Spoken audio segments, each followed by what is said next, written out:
Kali ini sebuah cerita tentang debat hebat Abu Nawas dengan ulama Wahabi mengenai hukum ziarah kubur itu bid'ah atau bukan.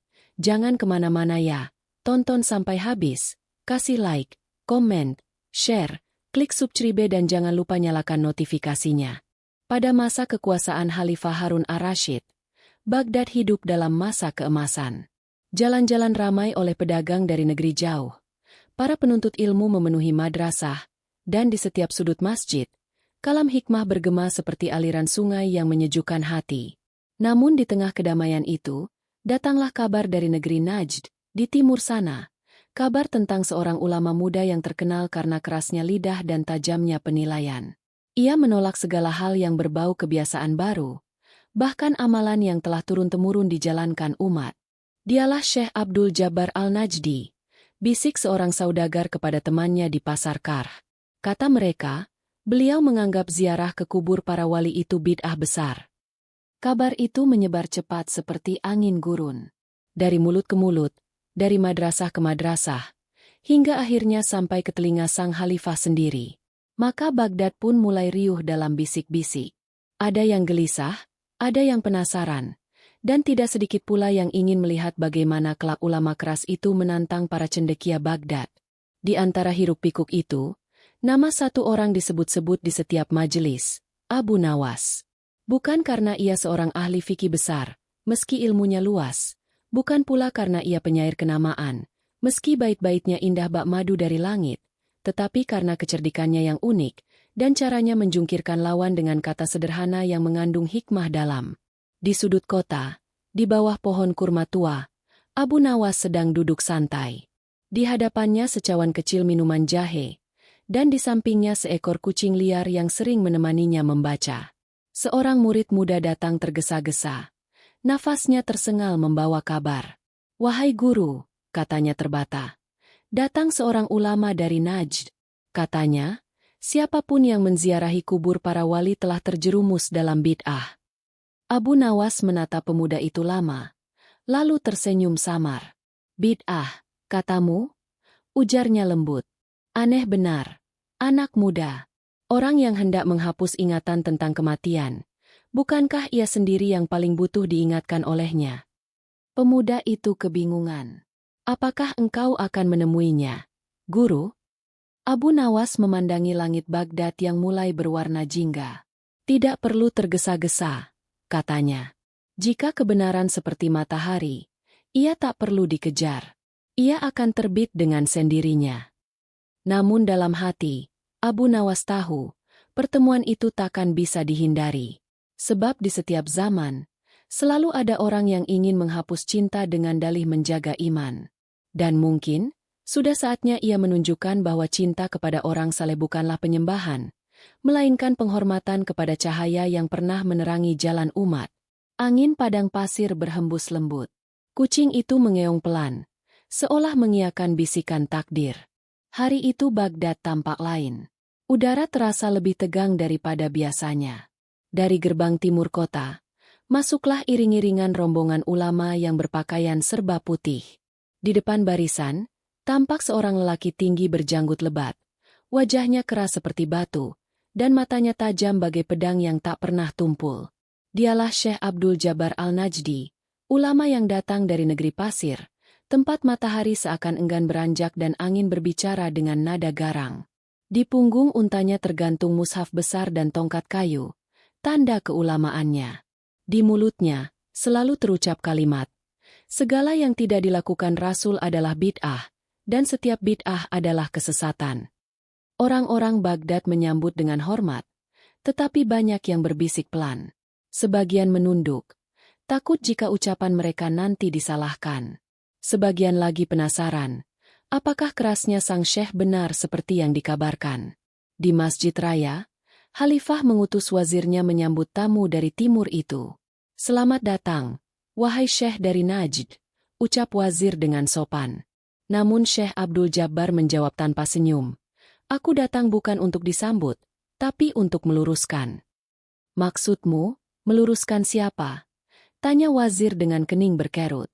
"Meluruskan umat yang telah condong kepada kesirikan, jawabnya lantang, hingga gema suaranya memantul di tiang-tiang masjid. Aku mendengar di Baghdad ini banyak orang menziarahi kubur para wali, bahkan mencium batu dan meminta berkah. Itu perbuatan yang menodai tauhid. Wazir menelan ludah. Kalimat itu bagai pedang yang dihunus di tengah pasar.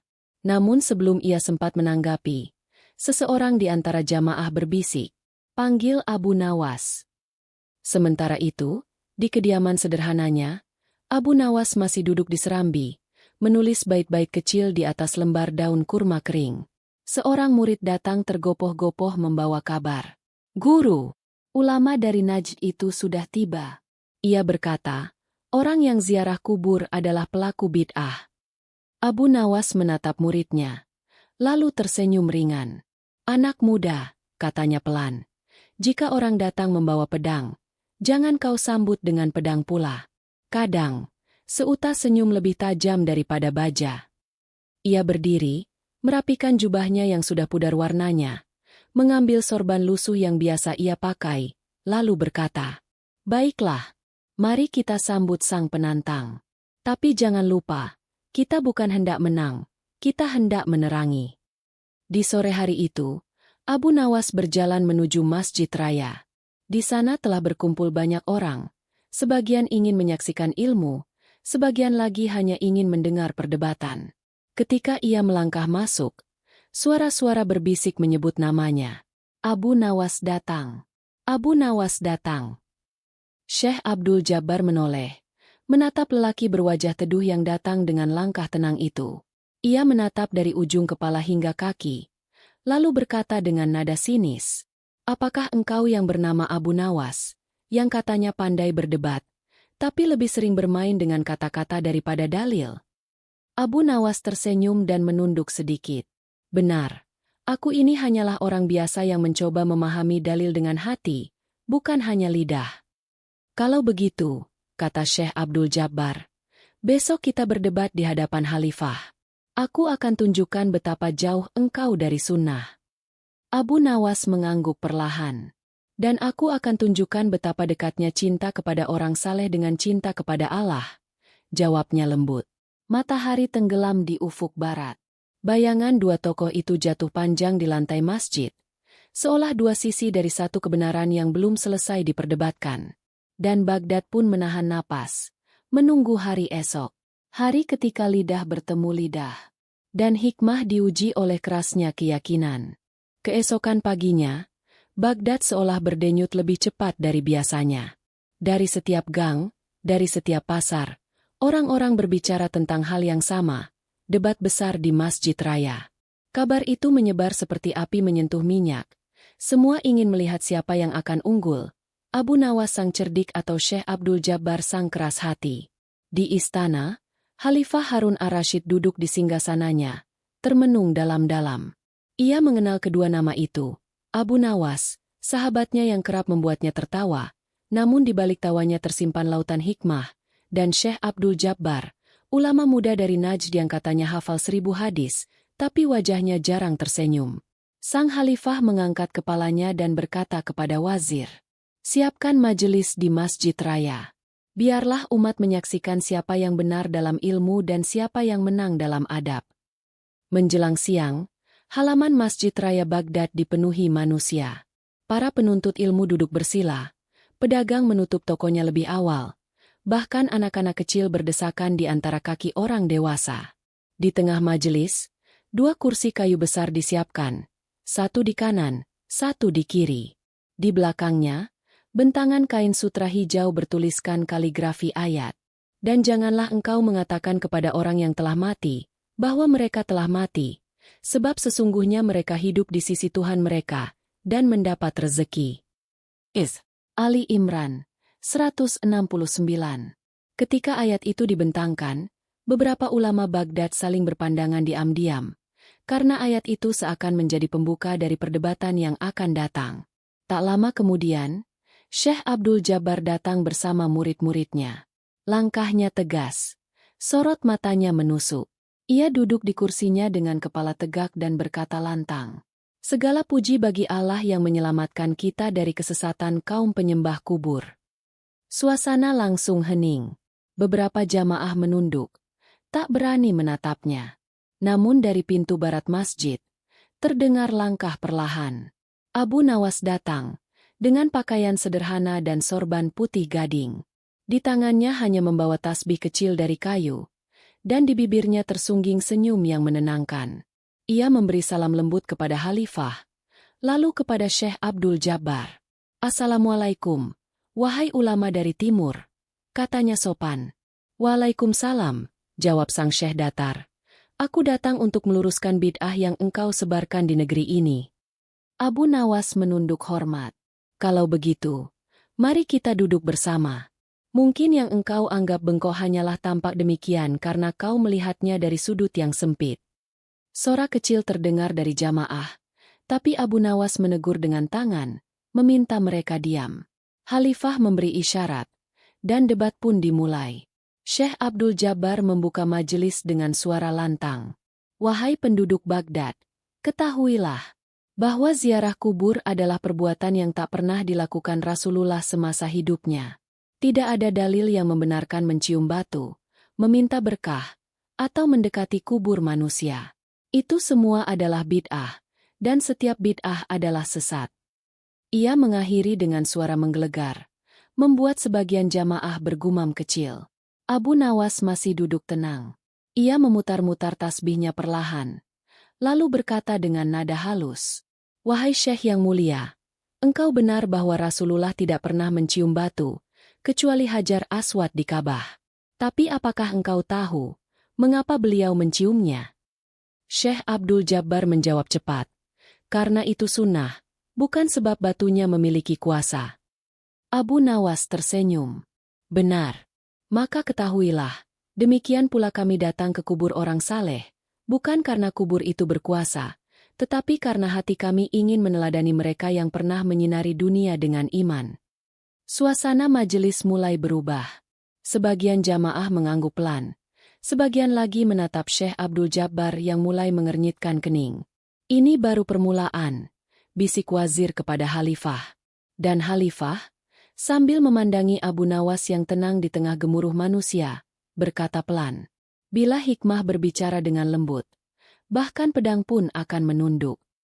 Angin sore berhembus lembut melewati serambi masjid. Matahari mulai condong ke barat. Tapi majelis itu belum usai, karena di balik setiap kata, dua pandangan dunia sedang saling menakar kebenaran. Dan esok hari, debat akan berlanjut, dengan api yang lebih besar dari sebelumnya. Hari kedua majelis debat itu tiba. Sejak fajar menyingsing, halaman Masjid Raya Baghdad telah penuh sesak. Orang-orang berdesakan, sebagian datang dari kota lain, bahkan ada yang menempuh perjalanan berhari-hari hanya untuk menyaksikan adu ilmu antara Abu Nawas dan Syekh Abdul Jabbar Al-Najdi. Khalifah Harun ar-Rasyid pun hadir kembali, duduk di kursi kehormatan di bawah kubah besar masjid. Di sisi beliau, wazirnya mencatat setiap perkataan penting, sebab debat ini akan dijadikan pelajaran bagi umat. Ketika matahari telah meninggi, Syekh Abdul Jabbar bangkit berdiri. Suaranya menggema lantang. "Wahai penduduk Baghdad, aku datang dari jauh bukan untuk mencari pujian, melainkan untuk menegakkan tauhid. Ketahuilah, siapa yang mendatangi kubur manusia untuk memohon sesuatu, maka ia telah menjadikan makhluk sebagai tandingan bagi Sang Khalik."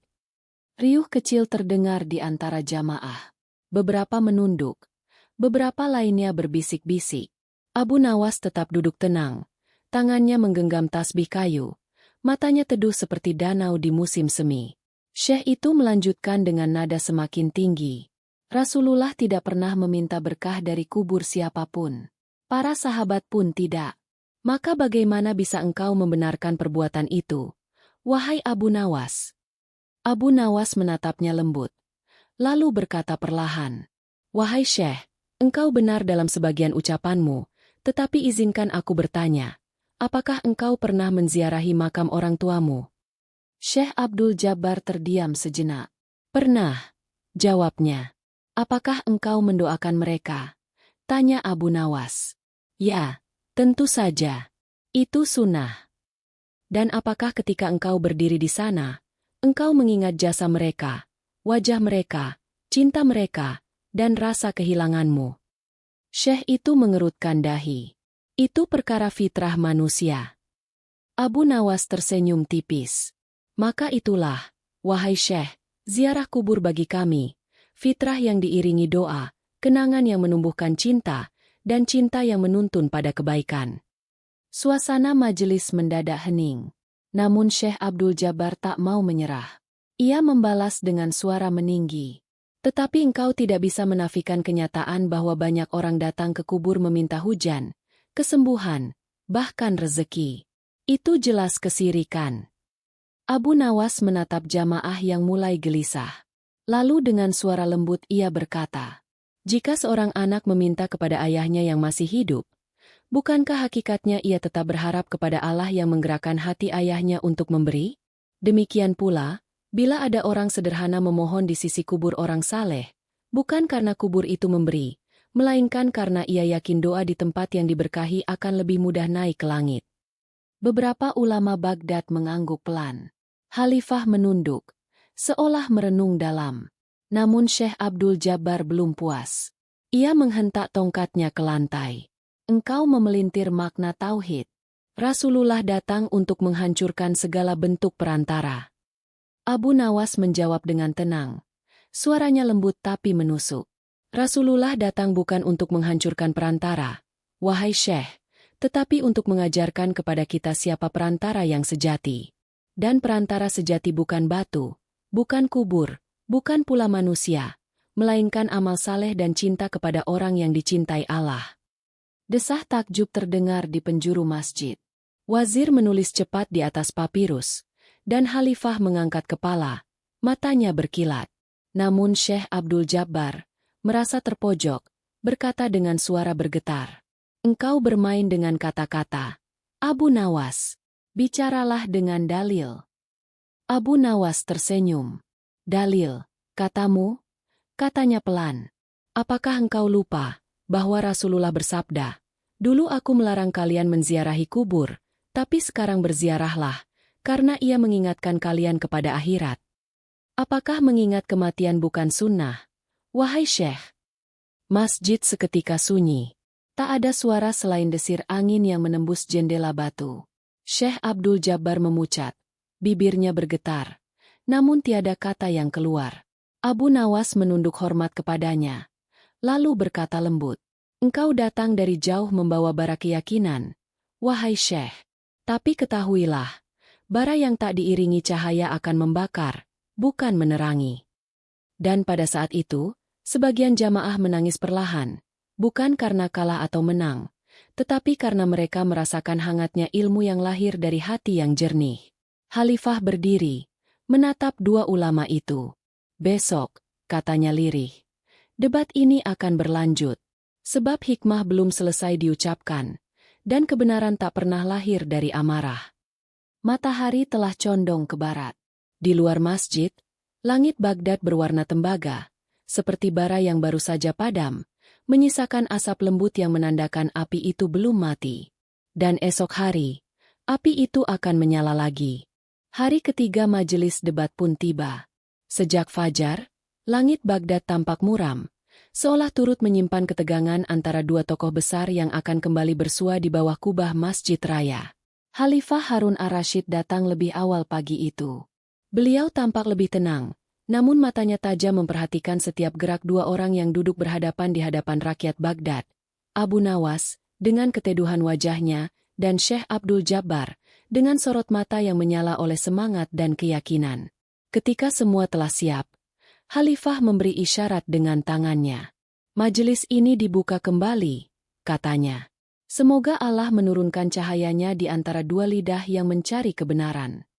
Syekh Abdul Jabbar berdiri terlebih dahulu. Sebelum aku lanjutkan, katanya dengan nada tinggi, aku ingin tegaskan bahwa ziarah kubur adalah jalan yang mudah membawa umat kepada kesesatan. Sebab mereka datang bukan untuk mengingat kematian, tetapi untuk mencari berkah, dan mencari berkah dari yang mati adalah bid'ah besar. Abu Nawas mengangguk pelan, seperti mendengarkan seorang anak kecil yang sedang menjelaskan sesuatu yang sangat ia yakini. Ia menunduk, memutar tasbihnya beberapa kali, lalu bertanya dengan suara lembut. Wahai Syekh Abdul Jabbar, izinkan aku bertanya satu hal sederhana. Tapi sebelum engkau menjawab, pikirkanlah baik-baik, sebab dari jawabanmu akan lahir banyak perkara. Syekh itu menegakkan tubuhnya. Tanyakanlah, katanya lantang. Abu Nawas menatapnya tajam, namun penuh kelembutan. Apakah engkau pernah menunaikan haji?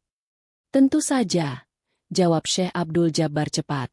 Bahkan aku telah berhaji 3 kali. Alhamdulillah, kata Abu Nawas sambil menunduk hormat. Dan ketika engkau berhaji, lanjutnya, apakah engkau mengunjungi makam Rasulullah di Madinah? Syekh Abdul Jabbar mengerutkan dahi, seolah merasa pertanyaan itu tidak penting. Ya, tentu. Siapa yang tidak? Itu adab kepada Rasul. Abu Nawas tersenyum samar. Ah, jadi engkau menziarahi kubur beliau. Sekejap, suasana masjid menjadi sunyi. Hanya terdengar desah napas para jamaah yang menahan udara di dada. Syekh Abdul Jabbar menjawab cepat. Ya, tapi bukan untuk mencari berkah. Aku hanya mengucapkan salam kepadanya. Abu Nawas menatapnya lembut. Dan apakah engkau mengangkat tanganmu, berdiri di hadapan makam beliau, dengan rasa haru dan cinta, seraya berkata, Assalamualaikum ya Rasulullah. Benar, jawab Syekh itu, mulai gelisah. Abu Nawas mendekat sedikit. Suaranya menurun menjadi pelan tapi jelas. Apakah engkau merasa bahwa Rasul mendengar salam itu? Syekh Abdul Jabbar membuka mulut, tapi tak segera menjawab. Semua mata tertuju padanya. Abu Nawas melanjutkan, jika engkau yakin beliau mendengar, maka engkau telah mengakui bahwa yang telah meninggal dapat mendengar dengan izin Allah. Dan jika engkau tak yakin, maka untuk apa engkau memberi salam kepada yang tak dapat mendengar? Desis kagum melintas di antara jamaah. Wazir yang mencatat hampir menjatuhkan penanya. Syekh Abdul Jabbar menarik napas panjang. Aku melakukannya karena Rasul memerintahkan kita memberi salam kepadanya. Katanya, suaranya kini bergetar. Abu Nawas mengangguk pelan. Benar sekali, wahai Syekh. Maka ketahuilah, ziarah kubur bukanlah bid'ah, karena Rasul sendiri mengajarkan adab menziarahi makamnya. Kami menziarahi kubur para wali bukan untuk memohon, tapi untuk meneladani cinta itu.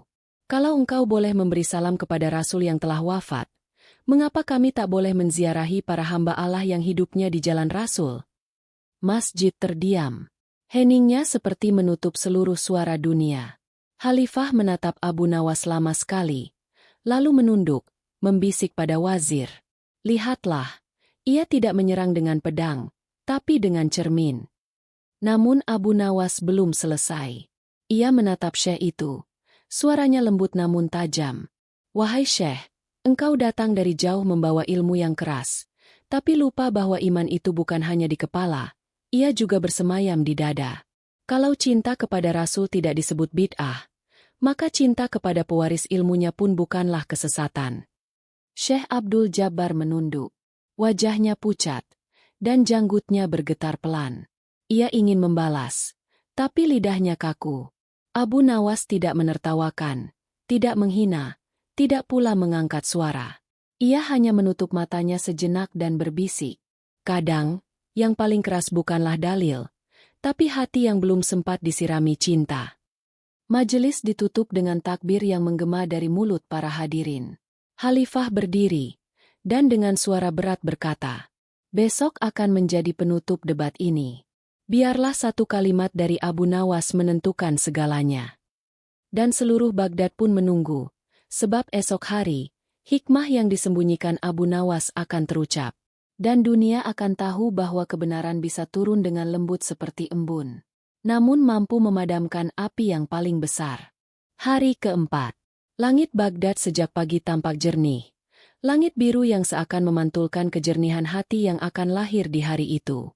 Masjid raya kembali dipenuhi manusia. Tiang-tiang tinggi masjid berdiri kokoh, dan cahaya matahari menembus jendela batu, jatuh ke lantai marmer seperti benang-benang emas yang menyapa bumi. Khalifah Harun ar-Rasyid duduk dengan tenang.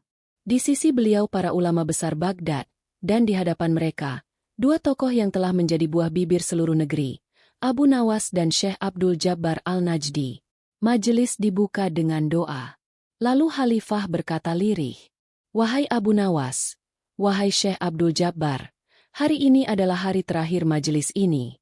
Bicaralah dengan hati, bukan hanya dengan lidah. Sebab yang akan menang bukanlah suara, melainkan cahaya yang menetap di dada manusia." Syekh Abdul Jabbar berdiri terlebih dahulu. Ia tak sekeras sebelumnya. Suaranya masih lantang, tetapi kali ini tampak ada sesuatu yang menahan di dalamnya. Mungkin lelah, mungkin kebimbangan. "Wahai hadirin," katanya, "aku hanya ingin menyelamatkan umat dari kesesatan.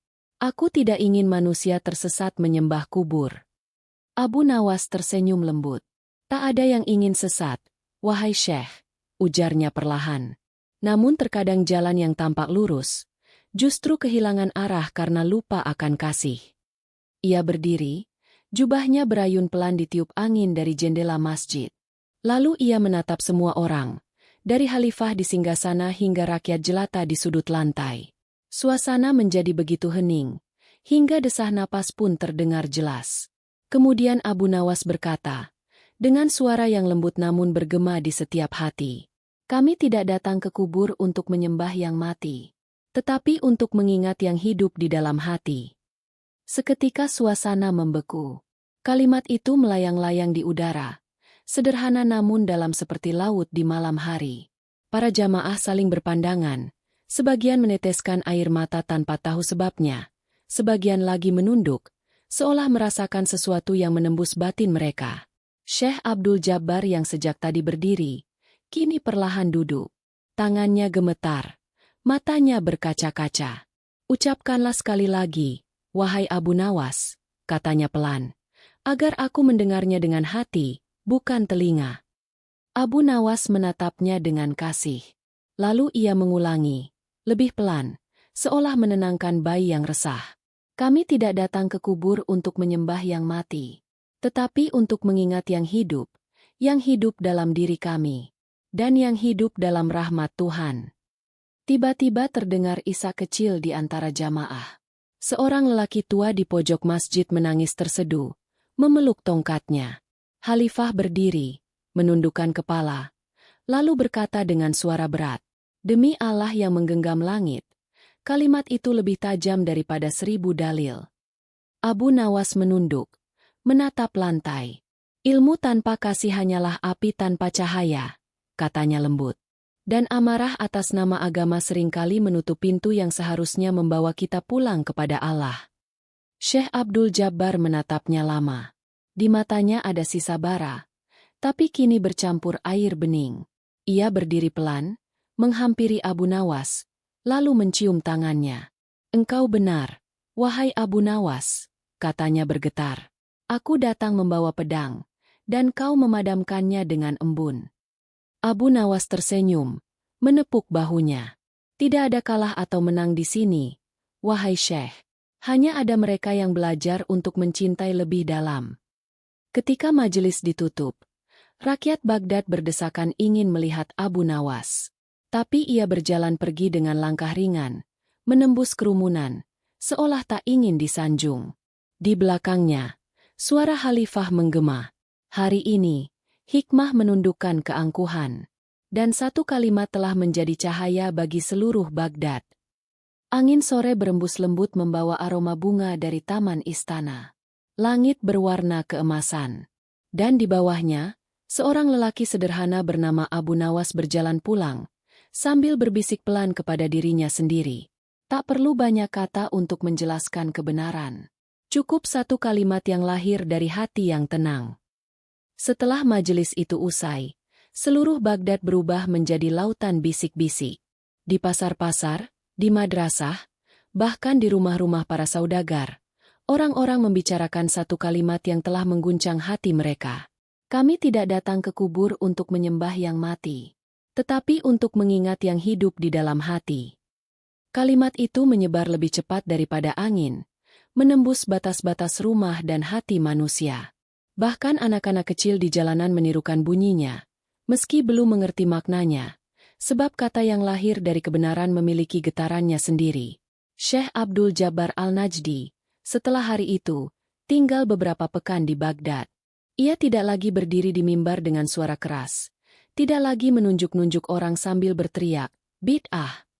Kini langkahnya lebih lambat, pandangannya lebih dalam, dan tutur katanya lebih lembut. Suatu sore, ia datang diam-diam ke rumah Abu Nawas di pinggir kota. Abu Nawas sedang menyapu halaman kecilnya, ditemani seekor kucing kurus yang biasa bermain di kakinya.